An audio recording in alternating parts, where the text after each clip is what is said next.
একটি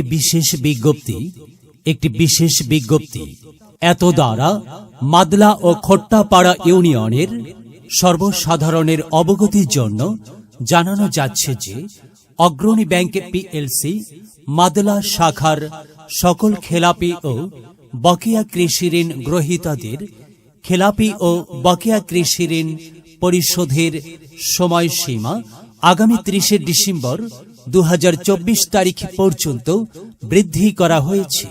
উক্ত সময়ের মধ্যে যে সমস্ত খেলাপি কৃষি ঋণ গ্রহীতা তাদের পুরাতন ঋণ পরিশোধ করতে ব্যর্থ হবেন তাদের বিরুদ্ধে আইনগত ব্যবস্থা গ্রহণ করা হবে। অতএব অত্র এলাকার সকল খেলাপি কৃষি ঋণ গ্রহীতাদের অতি সত্বর অগ্রণী ব্যাংক পিএলসি মাদলা শাখায় যোগাযোগ করে পুরাতন খেলাপি ঋণ পরিশোধ করে নতুন ঋণ গ্রহণ করার জন্য অনুরোধ করা হল। অনুরোধক্রমে ব্যবস্থাপক অগ্রণী ব্যাংক পিএলসি মাদলা শাখা বগুড়া।